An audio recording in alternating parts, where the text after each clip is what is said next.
How can we explain that Bert Weil was forgotten for such a long time? Alors, je crois que c'est aussi pragmatique que le cliché du fait que ce soit une femme. C'est-à-dire que vraiment, l'histoire de l'art a beaucoup négligé les femmes. Et quand on constate qu'elle a eu une telle importance dans l'histoire de l'art, c'est très insatisfaisant, mais malheureusement, je crois que c'est la seule raison. Avec en corollaire le fait qu'elle n'a pas eu d'enfant, elle est restée célibataire toute sa vie, et que quand on n'a pas d'héritier, votre histoire est beaucoup plus vite oubliée. Bon, c'est une bonne leçon, ça. Et donc, qu'est-ce qu'elle a inventé? Qu'est-ce qu'elle a apporté au marché de l'art et aux artistes? Bert Weil, c'est une pirate, parce qu'elle s'est installée sur le marché de l'art moderne quand il n'y avait pas de représentants. Et elle s'est installée en son nom, alors qu'il n'y avait pas de femme marchande d'art à cette époque-là. Donc elle est la toute première à s'installer en 1901 avec son nom propre, la galerie B. Weil, qui vient rapetisser son prénom pour être plus discrète sur sa féminité.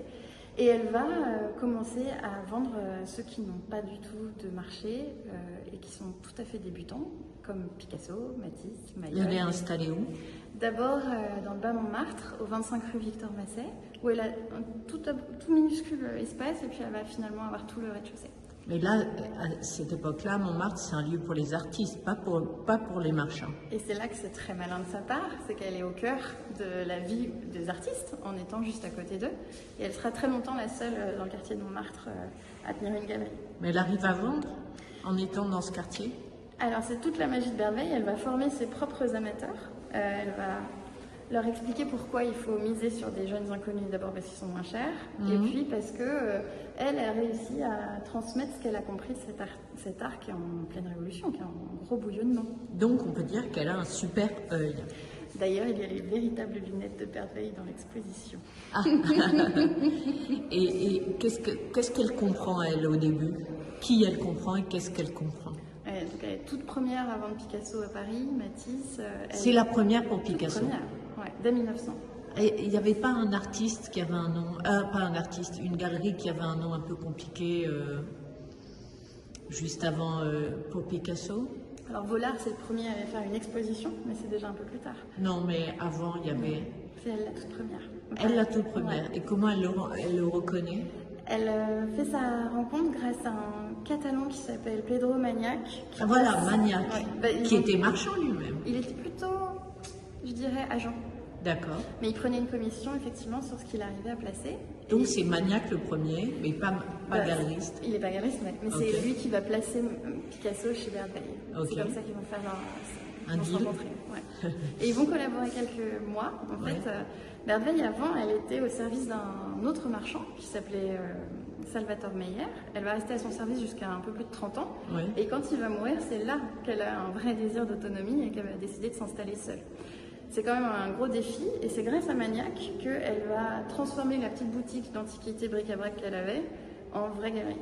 Donc c'est lui même qui va peindre les murs, faire la tenture et écrire en gros Galerie B. Weil sur la Mais Magnac, il a mauvaise réputation, particulièrement aux yeux de Picasso, non? Non, je crois pas. Ah bon? Par contre, il repart très vite. C'est-à-dire qu'ils vont collaborer à partir de l'ouverture de la galerie en décembre 1901 et en juin 1902, il est déjà reparti en Espagne. Donc vraiment, l'influence de Magnac est très circonstanciée dans le temps. D'accord. Et Picasso ne va pas rester longtemps avec Bert Weil? C'est vrai et c'est pas vrai. C'est-à-dire qu'elle va être la première à le vendre, elle va l'exposer plusieurs fois dans la période bleue alors qu'il n'y a aucune vente, mais elle va continuer d'essayer. Et s'il part, il doit repartir en Espagne, parce qu'effectivement, comme elle n'arrive pas à le vendre, il n'a plus d'argent, il est obligé de quitter Paris pour retourner en Espagne. Quand il revient, il plonge dans la période bleue et il part avec Sago. Mais il va lui rester fidèle absolument toute sa vie. C'est-à-dire fidèle comment? Il va continuer de lui confier des œuvres et toutes les fois où elle aura vraiment besoin d'aide, il sera toujours là. Ah, parce qu'il avait une dent contre les marchands quand même. Mais Bert Weil n'est pas qu'une marchande, et c'est toute la différence par rapport aux autres de son époque. C'est qu'elle a un statut de protectrice des artistes parce qu'elle est solidaire, elle partage le maigre gain qu'elle a avec eux. Et c'est ce qui est saisissant dans l'expo, c'est qu'on a pas mal d'archives avec des lettres d'époque, tous ces monstres sacrés qui sont vraiment iconiques maintenant et qui à cette époque sont très vulnérables et ils demandent tous de l'argent, ils ont besoin de manger. Ouais. Donc c'est une période très dure, le début du XXe siècle. C'est la vraie misère, mais oui. Et grande misère. Absolument. Hein. Et à Montmartre, il y a des taudis. C'est tout à fait ça, il y a les puces, le typhus, enfin, c'est terrible. Les conditions. Il y a quoi, pardon? Des puces, ils vivent avec les puces et les punaises de lit. Donc Berthe Veille, elle a eu une solidarité et elle a eu une importance dans leur émergence. Vraiment, elle leur a donné mais l'élan. Elle n'arrivera jamais à devenir très successful. Ça, c'est la légende. C'est pas tout à fait vrai. En fait, oui. Dans l'entre-deux-guerres, elle vit très bien. L'école de Paris est vraiment reconnue et elle a une période d'accalmie financière où tout va bien. C'est assez court, hein. C'est la fin de la Première Guerre mondiale jusqu'au krach de 29 où de nouveau c'est la catastrophe. Et après, il y a la Seconde Guerre mondiale. Et pourtant, si elle avait été totalement nulle, il me semble qu'elle n'aurait pas pu survivre pendant 40 ans.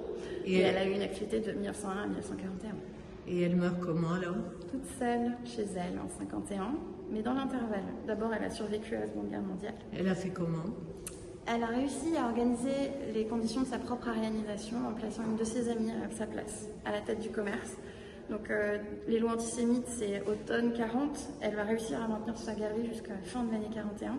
Après, ça devient vraiment dangereux, elle est obligée de fermer.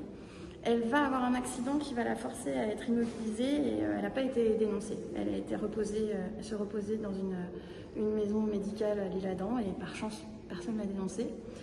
Ensuite, elle s'est cachée. Je ne sais pas tout très bien, c'est qu'elle s'est très bien cachée. Oui. Et en 1943, elle fait l'objet d'une double page dans l'organe antisémite Le Cahier jaune, qui vraiment prend des extraits de ses mémoires et détourne avec tous les clichés antisémites les plus virulents. On a mis un original parce que c'est important de raconter l'histoire telle qu'elle s'est vécue aussi. Mmh. Et puis, elle parvient à la fin de la guerre en étant complètement ruinée, mais vivante. Et en 1946, tous ses anciens protégés vont organiser une vente aux enchères. Ils vont chacun offrir une œuvre en remerciement de ses efforts. À l'hôtel Drouot? Non, chez Maurice Reims. D'accord. Et l'intégralité de la recette va lui être versée. Donc la fin de sa vie, elle passera dans une accalmie financière sans problème d'argent. En 1948, elle reçoit la Légion d'honneur et elle meurt en 1951. Et après, plus rien. Donc elle a été reconnue quand même. Ah, et elle l'a toujours été. C'est-à-dire que vraiment, quand on lit la presse de l'époque, c'est presque suspect, tellement elle est iconique comme une protectrice des artistes et comme la première à les avoir tous découverts. Et donc, le problème, c'est la suite. Ouais. C'est pour ça qu'elle va être oubliée. Tout à fait. Et la notion d'oubli, elle est vraiment compliquée quand on travaille sur les femmes parce que elles existent, on les atteste véritablement, on voit leur place. Par contre, c'est la prise en charge de leur patrimoine qui les a longtemps négligées. La postérité. Ouais, les historiens d'art n'ont pas travaillé sur le sujet. Sauf vous. Oui. Et dans l'exposition, on découvre beaucoup de talents inconnus aussi. Ça aurait été malhonnête de ne montrer que les plus célèbres parce qu'un galeriste et une vie de galerie, ce n'est pas montrer que des chefs-d'œuvre en permanence. Mais il y a des chefs-d'œuvre aussi, des chefs-d'œuvre d'inconnus. Et c'est tout l'enjeu de faire la démonstration que l'art, c'est pas acheter une marque. C'est pas parce qu'on achète un Picasso qu'on achète un chef-d'œuvre, forcément. Et qu'il y a des artistes qui sont moins célèbres, mais qui ont beaucoup de talent. Donc il fallait montrer la diversité de ce qu'elle avait véritablement repéré. Et il y a quelques trésors, effectivement. Je pense que Charny, c'est un talent qui est en train d'être révélé. Émilie Charny, qui est l'artiste la plus exposée chez Berthe Veille, une femme, qui était sa meilleure amie. Ou Raoul de Mathan, par exemple, qui est un peintre qui était affilié aux fauves, un diptyque qui est extrêmement puissant et qui tient très bien à côté des fauves et des Picasso. Oui. Et donc la leçon de cette exposition, c'est quoi? C'est qu'on ne fait bien que ce qu'on fait avec amour et passion, et que dans la vie, il faut se battre pour faire ce qu'on peut. Donc vous avez suivi cette leçon? Je crois qu'on peut dire ça, puisqu'effectivement, moi j'ai découvert le nom de Berthe Veille dans des livres d'histoire de l'art vraiment importants. Un livre de Gillian Perry qui parle des femmes du marché de l'art parisien, et dans le Fitzgerald qui parle de Picasso, où il y a juste une note de bas de page où il explique que c'est une femme très importante et qu'elle mériterait d'être reconnue. Je cherchais un sujet de mémoire pour mon Master 2, c'était le boulevard, d'avoir l'idée d'une femme aussi importante et négligée. Il y avait vraiment de quoi travailler. Sauf qu'au terme de mon Master 2, je trouvais absurde d'avoir découvert quelqu'un d'aussi intéressant et qu'il n'en reste rien. Donc en 2011, j'ai publié la première biographie. Et après la publication, j'ai réalisé que je ne pouvais pas travailler que à partir des sources qui étaient disponibles et qu'il fallait que je travaille comme une enquêtrice. Donc j'ai racheté les archives et j'ai reconstitué la Vous les programmation. avez rachetées où? J'ai attendu sur le marché et j'ai racheté les pièces une par une jusqu'à reconstituer toute la programmation. Wow.